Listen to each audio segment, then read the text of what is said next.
ఇబ్బందులకు గురి చేసే ప్రయత్నాలు ఇవన్నీ చేసినవి అందరికీ తెలిసిందే, కనిపించాయి కూడా.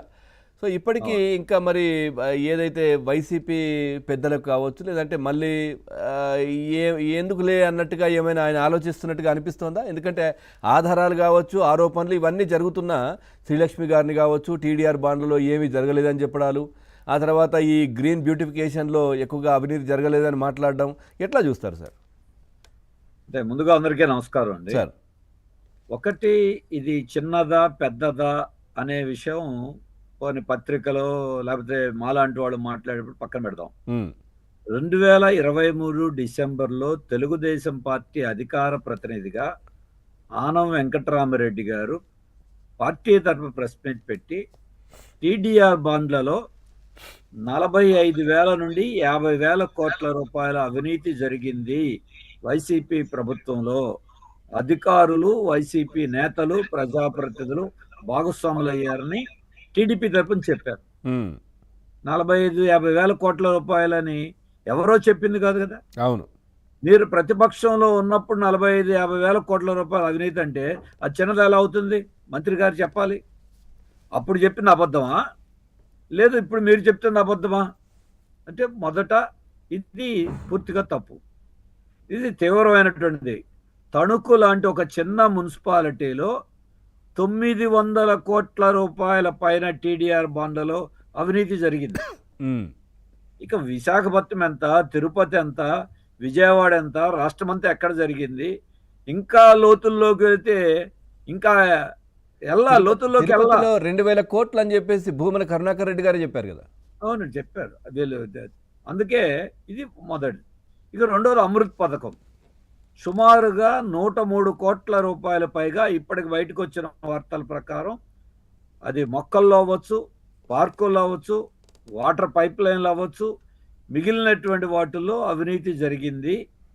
నిన్న అసెంబ్లీ సాక్షిగా ఆముదాల వలసలోనే దాదాపు 80 లక్షల పైన పనులు చేయకుండా బిల్లులు ఇచ్చారని స్వయంగా కూటమికి సంబంధించిన ప్రజాప్రతినిధులు, ఎమ్మెల్యే గారు చెప్పారు. ఇంకా చాలా చోట్ల రవికుమార్ గారు చెప్పారు.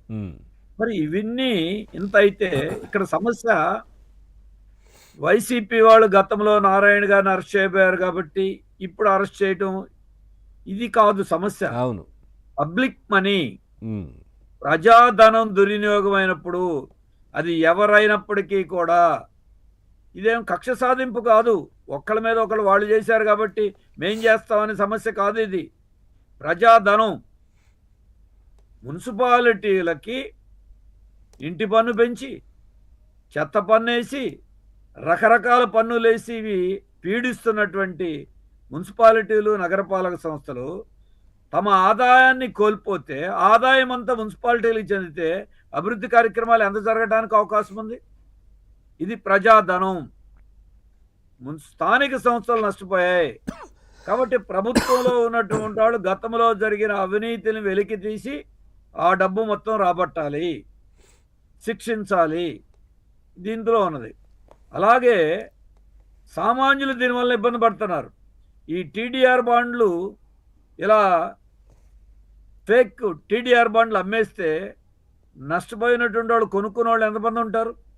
వాళ్ళు ఎంత నష్టపోతారు? అందుకని ఇది పబ్లిక్ ఇన్వాల్వ్ అయినటువంటి అంశం అది. అలాగే దీంట్లో టీడీఆర్ బాండ్లో ఒక చోట 1:4లో ఇస్తారు. వాళ్ళకు ఒక 100 గజాలు ఇస్తే అక్కడ ఉన్నటువంటి వాల్యూని లెక్కబెట్టి దానికి 4 రెట్లు బాండ్లు ఇస్తారు. ఆ బాండ్లు ఎక్కడైనా అమ్ముకోవచ్చు. ఇప్పుడు 10,000 రూపాయల విలువైనటువంటి దాన్ని 1,00,000 రూపాయల వాల్యూని పెంచి చేస్తే దానివల్ల ఎంత అక్రమం జరిగినట్టు లెక్క. మరి ఇటువంటివన్నీ ఇందులో అసలు స్థలాలే ఇవ్వకుండా స్థలాలు ఇచ్చినట్టు రికార్డ్స్లో చూపించి బాండ్లు ఇవ్వటం ఒకటి కాదు. ఇందులో కూడా టీడీఆర్ బాండ్లో కూడా అవినీతి చేయగలుగుతారనేటువంటిది ఇంత పెద్ద ఎత్తున ఇప్పుడే రుజువైంది.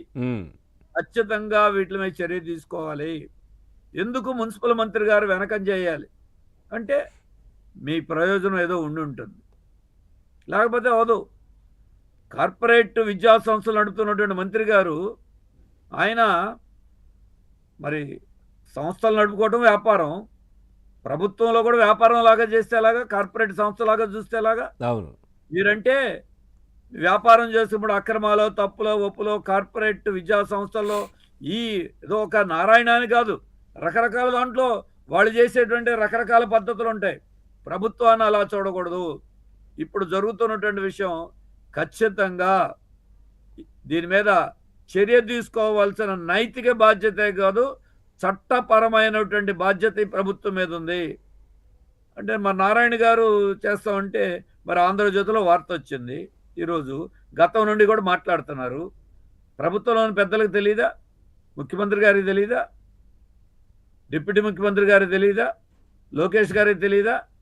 మంత్రి గారు లోపాయికారిగా మరి సర్దుబాటు లేకపోతే ఇంకో రూపంలోనో వ్యవహరిస్తున్నప్పుడు సరిదిద్దాల్సిన బాధ్యత ప్రభుత్వం మీద ఉంది. లేకపోతే నష్టం జరిగేది ఎవరికి? ఆంధ్రప్రదేశ్ ప్రజలకు నష్టం జరుగుతుంది, కూటమి ప్రభుత్వానికి నష్టం జరుగుతుంది.